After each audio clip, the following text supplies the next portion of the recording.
one or two words to our young people who are searching. God is actually saying, hey, come here, but they don't know how to respond. Not to be afraid to ask questions. And two, to be ready to make sacrifice. You cannot eat your cake and have it. That when I want to serve God, it is 100%. It's not 99.9% or 99.99.90%. No, it is 100% serving God.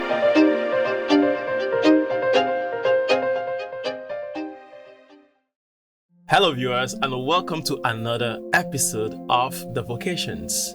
As we know, vocation from its Latin origin, vocatio, means to call or to summon. On this show, we talk about the vocations to the priesthood and religious life. With me in the studio is Reverend Father James Ailen Oriafo, a Salesian of Don Bosco and the counselor for youth ministry and vocations. Father James, welcome. Thank you. It's an honor to have you here in our studio, the Art 43 Media Studio. And I believe this is the first time you are coming here to have an experience like this. I think so. Yeah, I know so. I think so. I have come around to see, but sitting down here, I think is the first time. Good. Straight on. We're talking about vocation, your vocation to the priesthood and religious life. But first of all, kindly talk to us about yourself. Tell us something brief about yourself. And to the audience to know this great man that is in our studio today. I say God is the one that is great. Anyway. All right, thank you very much. As it says, my name is Ailen James, Salesian of Don Bosco. I am from Edo State, and in Edo State, from the eastern part, Irua to be precise. I was born and brought up in Benin City, schooled in Benin City, all my education from primary to secondary, all done in Benin City. I'm from a family of 7, 4 brothers, 2 sisters, my parents, but now my parents are both late. So just remaining us now in the family. And I have some cousins and nephews and in-laws and so on and so forth. They are all there. When you go around, you see the one coming to greet you and say, uncle. Uncle father. Uncle. They don't know what to call you. They call you Uncle Sir, Uncle Father. So, originally not from a Catholic family. My mom was Anglican, though she became Catholic before she passed away. And my dad, born Catholics, but not practicing Catholic as the case may be. So far, this is James. Good. So what was the spark? What led you into thinking about becoming a religious or a priest as the case may be? Yeah, like I said, I'm not from a Catholic family from the beginning, but my parents encouraged us to go to church. So on Sundays, we used to dress and we go to church to sit among the congregants. Then myself, I was more into moving with people, with some of my friends who were moving together. But sorry, your parents were not Catholic? My father was Catholic.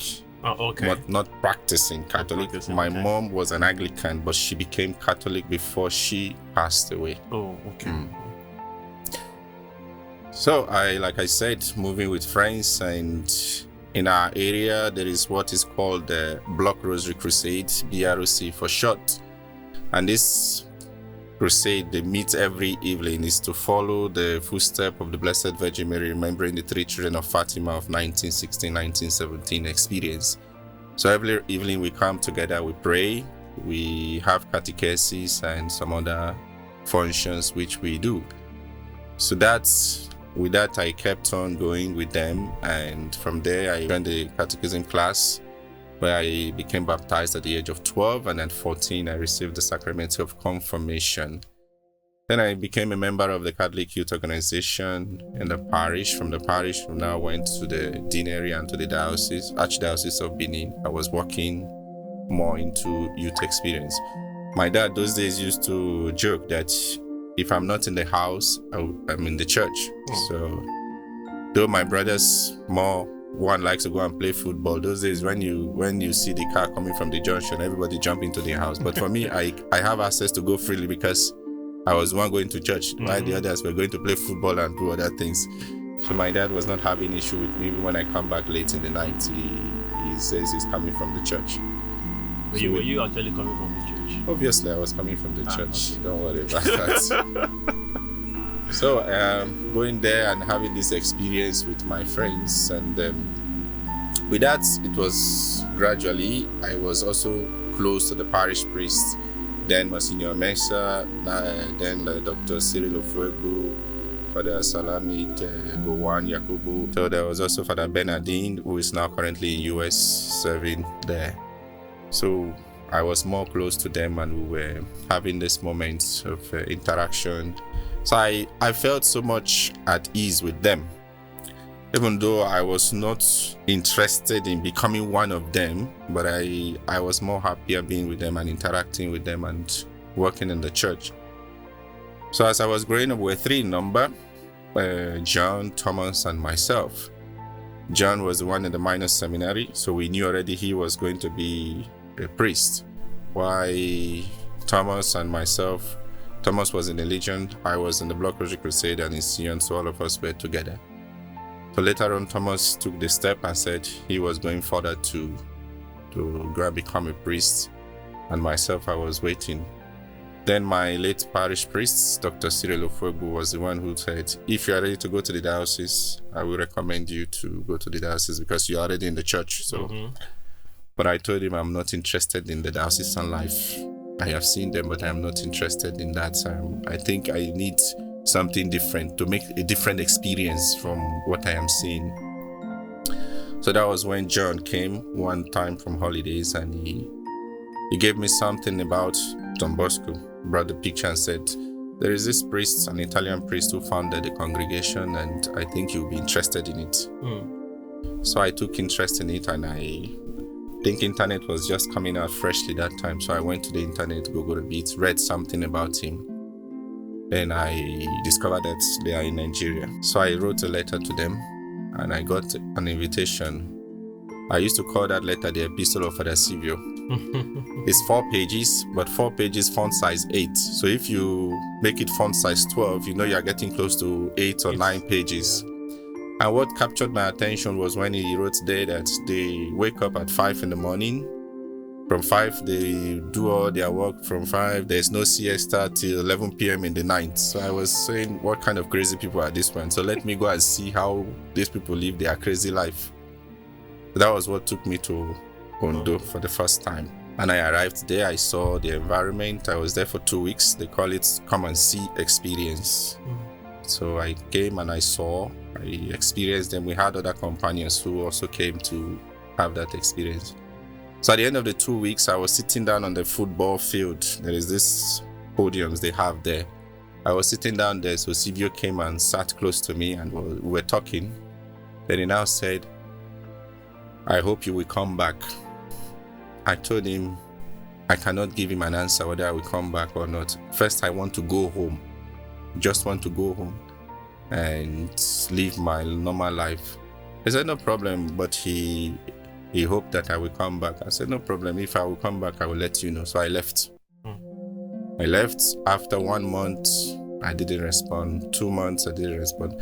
He sent the first email, which I didn't check. Then he sent a second one. So when I now went back to my emails to control, I saw that he has written already twice, saying that you are to begin your next stage of formation. That is they call it the long come and see, but it's now come and stay. So I kept quiet. I didn't respond to that email. So I went back to my normal routine of living in the church, working in the church, and going to school and other stuff. But along the line, I think something brought that memory back.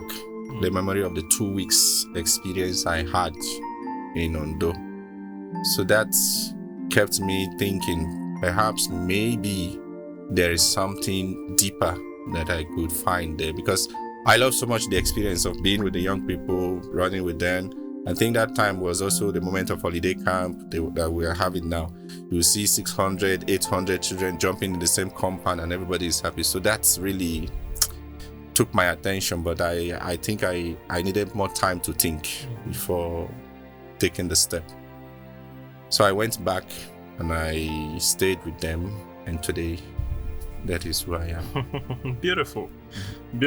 I know that there are more. You're just trying to because of time. Give us the abridged version of this wonderful experience, beginning the process of formation or joining the Salesians of Don Bosco. You are a priest now, a finally professed father, a priest, and an important person in our province today.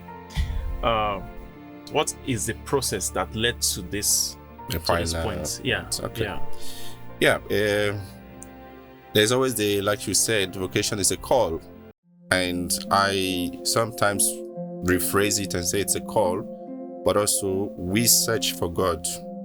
We search for God. It is God who finds us, and when God finds us, He gives us something to do.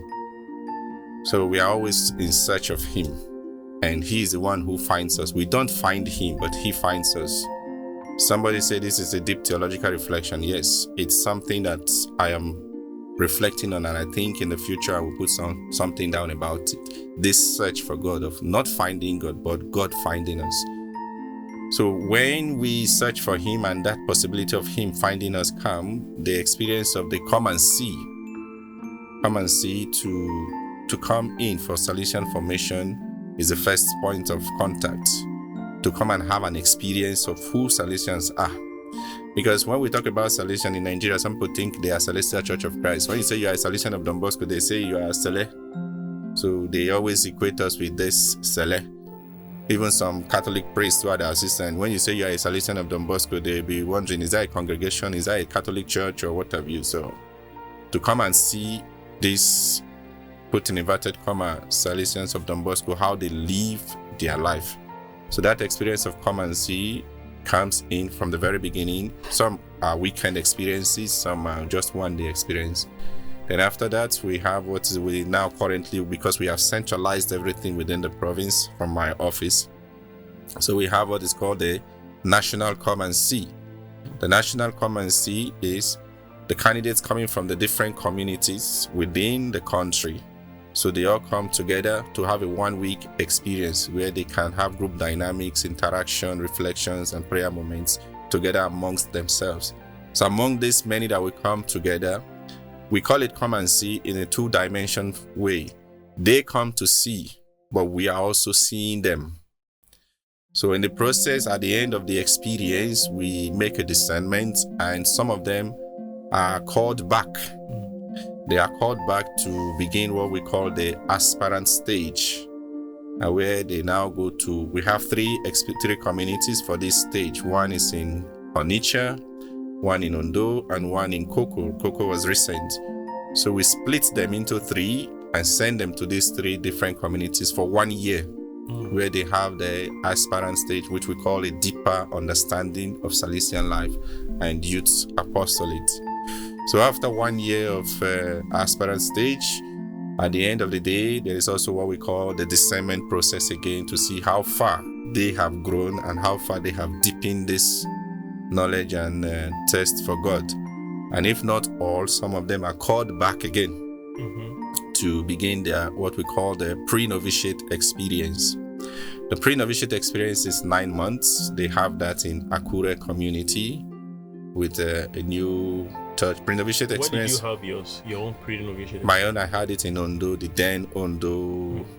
Those we used to teach those that who didn't go to Ondo, they are not formidable Salesians, because Ondo was the formation house then. Yeah. Ondo was having the come and see pre-novitiate and novitiate experience. So you could imagine the number of people all together. So we have that in Akure. Pre-novitiate, as we call it, is the stage of human maturity and the bit of Salesian community experience and pastoral life as well. So when they finish and all this done, again, another process of discernment, because we always discern before the candidates are given the possibility of progressing or continuing their life somewhere else. So after that, the person, they are sent to Ghana, those who are invited for a 1 full year novitiate experience. Novitiate experience, we call it the foundation of the consecrated life as a religious, as a Salesian of the Most, because that is where they learn more the Salesian spirit, who a Salesian is. Religious life and particularly Salesian charism. That is where they learn it more, and the deepening the life of prayer, because if we are not prayer people, we are philanthropists. We can work with the youth, but if we are not men or women of prayer, we are not different from those who give them money and say that is all. So after the 1 year experience, the person makes the first religious profession. That is when you say your first yes to God and to the church and before the people of God. So you become a public figure in the sense, because now you are a consecrated person. And we used to tease ourselves, like you have the Olympics going on. We said we are giving Olympic medals. That day they give you the one small coin with the head of Don Bosco. So that distinguishes you from others, that you are an SDB. What year did you do your first? That was in 2007, precisely, 8th of September in Ghana, Sunyani. We were the first set that did profession in that Sunyani environment after the mass exodus from Ondo to Ghana. So after that 1 year experience of novitiate, so now you are a consecrated person. We used to tease them that we don't have St. John Mary Vianney anymore in the seminary. So we need brains, people who are able to reflect, to dialogue, to interact, to educate others, because as Salesians of the Boscos, we are educators. So they are sent to post-novitiate in Ibadan for 3 years, philosophical formation, deep reflection and prayer. Prayer is not cut off, neither your human maturity is cut off from it, or neither your pastoral life is cut off from it. All these are continuation of your experience of growth. Then after that, we have what we call the pastoral year. Pastoral year is 2 years, usually minimum of 2 years, could be 3 years, because I did 3 years. I did 2 years in Ghana, then 1 year in Italy. So it could be 2 years, it could be 3 years, but we have what we call a minimum of 2 years. And after the 2 years, then you have 4 years of theological studies, and after that, you become a Catholic priest, where they sing for you, priestly people, and so on. Before and so the Catholic priest, you do something first. Yeah, before the Catholic priest, and your second year of theology, you make what we call the final years. The final years, where Father Sam Obu used to laugh us then, say that is your first lying down, because you have 3 lying down. The final years, first lying down, where they invoke the litany of the saints on you, then the diaconate ordination, the second lie down, and finally the priestly ordination, which is the third lie down. And that is the final. Yes. Unless you become a bishop. Even bishops lie down also. Yeah, bishop lie down. You have to invoke the saints on them. Okay, now quickly, looking back at your formation, your life as a priest, your activities as a priest, your apostolate as a priest, all that you do, looking back to your formation, that movement, to now you are sitting down, can you say that you are living a fulfilled life? Yes, with all confidence and honesty, yes. Because, like I said, my mother always tells us, where you are happy in a place, remain there. That means that is where God wants you to be. If you are not happy, leave that place. And being a Salesian today, I'm very happy. Looking at all my life experience and all the challenges. It's not that there are no challenges or ups and downs. These things are there. But today I am fulfilled as a Salesian of Don Bosco. And one of the greatest joy I have is also being able to have access to study deeper what it means to become a pastor of the young. Because I was disappointed when I was asked to study this course, which is youth ministry, because my line was more philosophical. But along the line, when the provincial wrote to me one tiny email and said you have to study youth ministry, I was mad. But I didn't tell him I was mad. I just had to obey. But But after looking back after the studies and every other thing, I think I continue to give thanks to God and to them, even though I didn't tell him now that I'm thanking him, but I used to tease him that to have this experience, the opportunity of studying this particular area and to be specialized in it. So far, I said with all confidence, yes, I am living a fulfilled life. Great, beautiful. And by the way, the provincial is going to see this video, so he will get your thank you. He will come and fire me. He will get your thank you from here. Now, a quick one. I would like you to talk to young people, like those who wish to follow the same footstep of yours.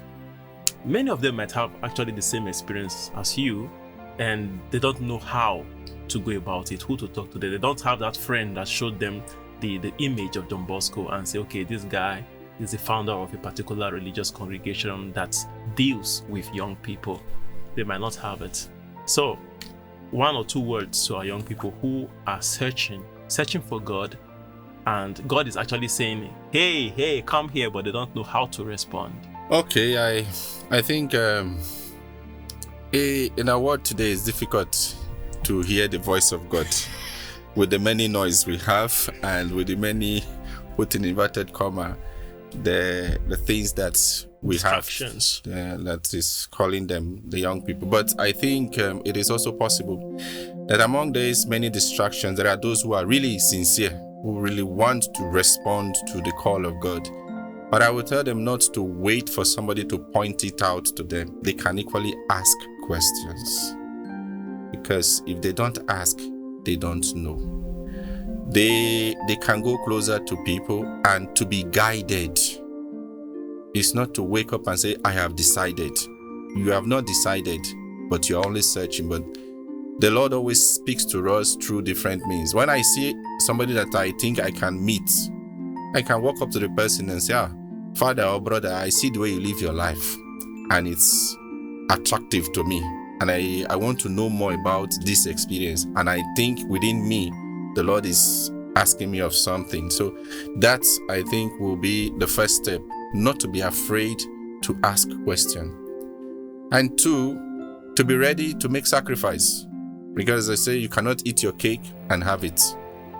That when I want to serve God, it is 100%. It's not 99.9% or 99.99%. No, it is 100% serving God.